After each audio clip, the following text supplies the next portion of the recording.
take a question from this gentleman right here because the other fellow closed.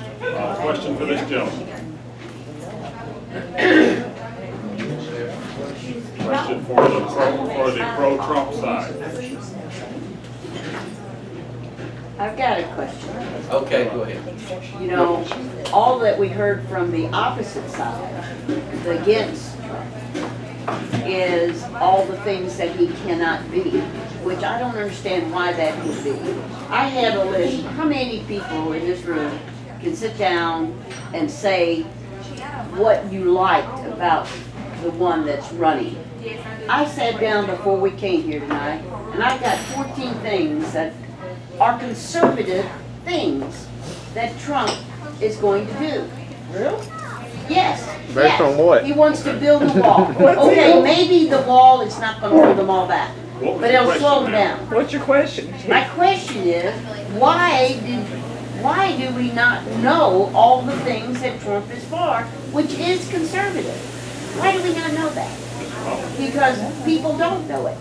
They keep going back to old Hillary. Let him answer. Well, well, the first thing, the reason that people don't know all the conservative things that Donald Trump stands for is because we have a liberal media that only reports what they want people to hear about Donald Trump.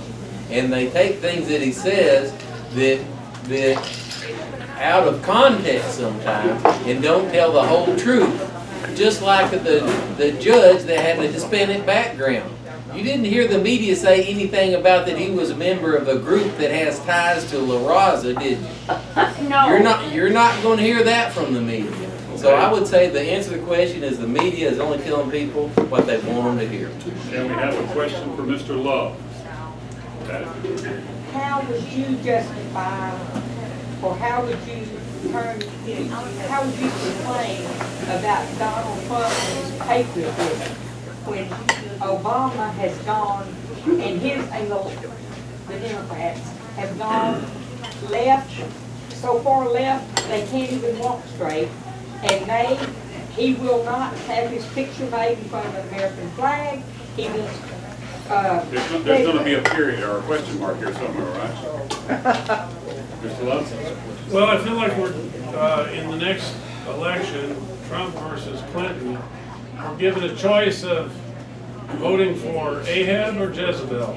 Frankly, that's how I feel about it. Neither of them are good candidates. And I will tell you that patriotism alone, standing in front of a flag, is not enough for me. Donald Trump, the biggest lobby in every state capital and in Washington, D.C., is the insurance industry. They're exempted from antitrust laws, and their lobby is the biggest. The greatest beneficiary of Obamacare has been the insurance companies that provide health insurance. They are making out like bandits, and you just ask people who are signing up. The ones who are too poor to pay higher premiums are the ones that are getting on Medicare and Medicaid. And Donald Trump is right there in the center of that industry.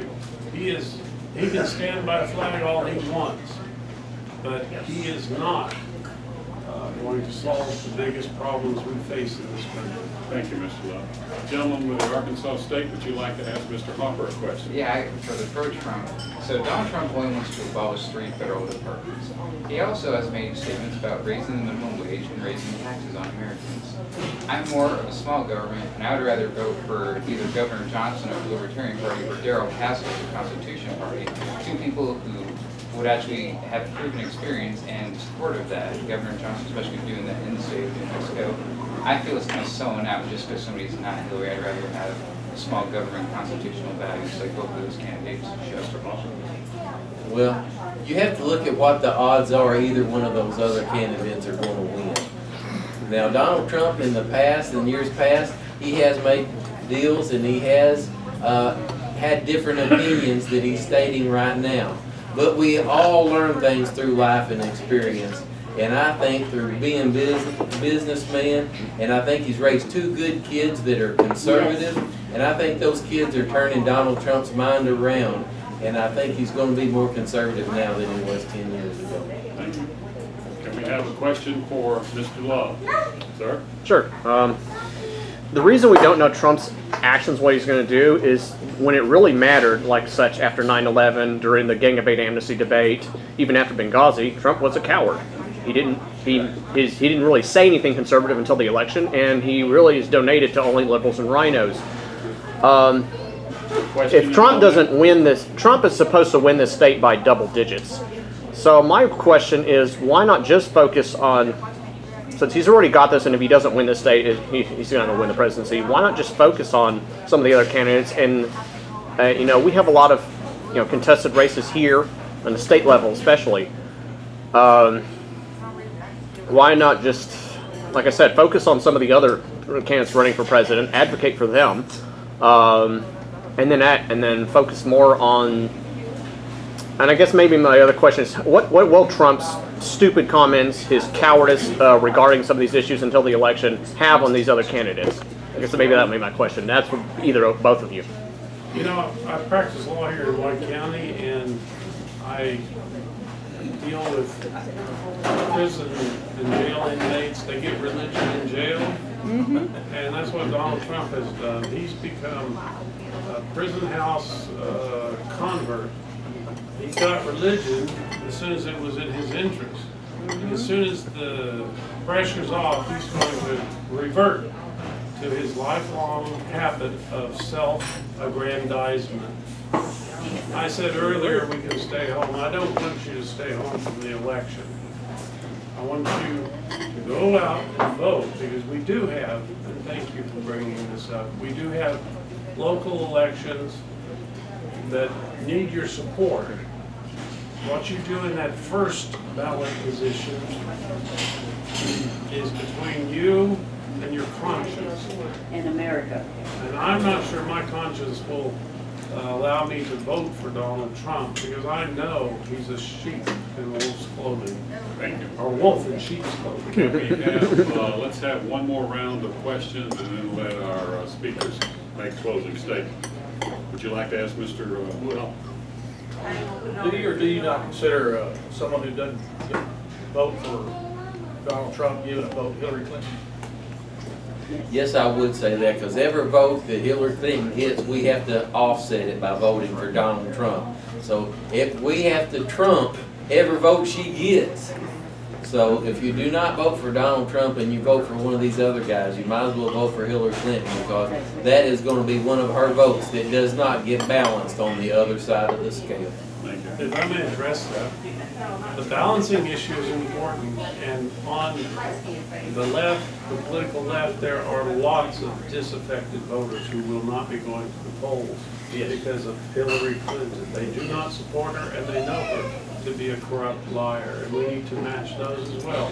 Okay, thank Do you not you. think Would you like a question for Mr. Love? Lady in blue If you're dress. not gonna vote for Trump, and you can't vote for Hillary Clinton because she's whatever she is, then who are you gonna vote? You said you gotta vote. Well, I want you to go out and vote. So does that mean you're not gonna vote? No, I'm gonna vote. It's just that top slot, I'm not gonna tell you what I'm gonna do, because I don't want to force my opinion on you. It's a free vote. Frankly, it's a tough choice, and Ms. Hazel, I sympathize with you. It's hard. The arguments are strong on both sides, but I will be out voting. I always vote. Well, I'm gonna write mine in. Okay, can we have a closing statement for each one of our, from each one of our speakers here, and then if they want to stay and ask questions, they certainly can. Yes, ma'am. It's not a question, but my argument for voting for Trump is that there are so many people who have never been interested in politics that are supporting Trump that couldn't tell you who in the world is probably, by the general election, they couldn't tell you who's running, but they're out there supporting Trump, and that would be my chief argument for voting for him, to join those people while they're available, which is... That's a reasonable point. Could we, can we have a closing statement? I think maybe you're... I think we've made